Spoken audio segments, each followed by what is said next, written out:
ഞാൻ യഹോവയ്ക്കായി കാത്തു കാത്ത് ഇരുന്നു.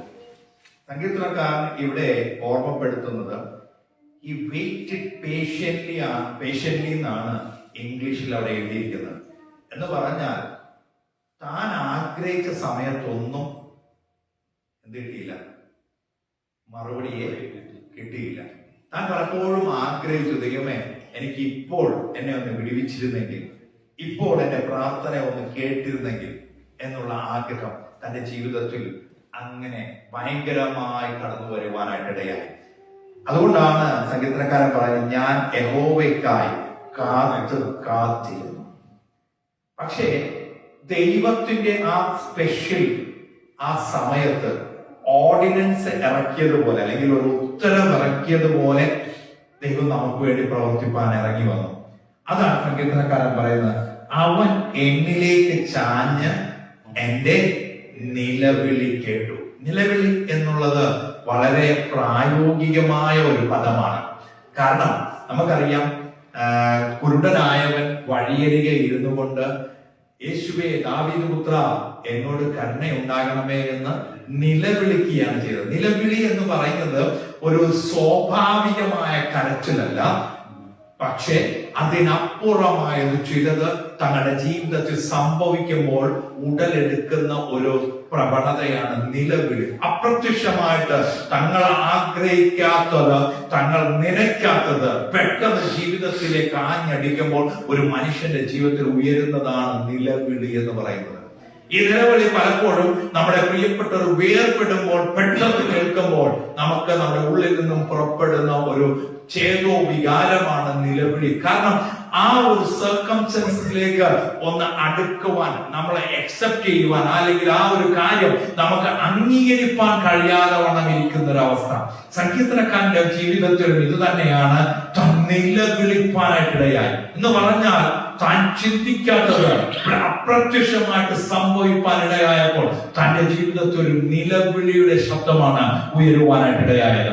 പക്ഷേ സങ്കീർത്തനക്കാരൻ വീണ്ടും പറയുകയാണ്, നാശകരമായ കുഴിയിൽ നിന്നും, കുഴഞ്ഞ ചേറ്റിൽ നിന്നും. അപ്പോ അതിന്റെ ഡെപ്ത് എത്രത്തോളം ഉണ്ടായിരുന്നു, അല്ലെങ്കിൽ ആ നിലവിളിക്കാനുള്ള കാരണം എത്രത്തോളം ആഴത്തിലുള്ളതായിരുന്നു എന്നുള്ളത് ആ വചനത്തിൽ നിന്ന് നമുക്ക് കാണുവാനായിട്ട് കഴിയണം. സങ്കീർത്തനക്കാരൻ പറയുകയാണ്, അവൻ നാശകരമായ ഒരു കുഴിയായിരുന്നു എന്ന് പറഞ്ഞാൽ അവൻ ഇതുവരെ ഇനി അതിൽ നിന്നൊരു രക്ഷ തനിക്ക് ലഭിക്കയില്ല എന്നുള്ള സ്ഥലത്താണ് താൻ ആയിരിക്കുന്നത്.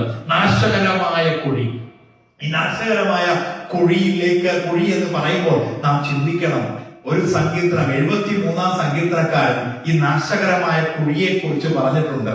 ആ 73 സങ്കീർത്തനക്കാരൻ ആ സങ്കീർത്തനം, അല്ലെങ്കിൽ ആസാഫിന്റെ ഒരു സങ്കീർത്തനമാണ്. അവൻ മറ്റുള്ളവരെ കുറിച്ച് നോക്കിക്കണ്ട് അവരെല്ലാം സന്തോഷത്തോടെ സുഖത്തോടെ ഒക്കെ ജീവിക്കുന്നത് കണ്ടപ്പോൾ തന്റെ ജീവിതത്തിന് തന്നെ നോക്കിയപ്പോൾ തനിക്ക് പ്രയാസമായി തോന്നി. കാരണം എന്താ? ഞാൻ ദൈവത്തിൽ ആശ്രയിക്കുന്നു, എന്റെ ജീവിതത്തിൽ പ്രശ്നങ്ങളും പ്രതികൂലങ്ങളും ഒക്കെ വരുന്നു. ദൈവത്തിൽ ആശ്രയിക്കാത്ത മറ്റുള്ളവർ സുഖലോലുപന്മാരായി ജീവിക്കുന്നു.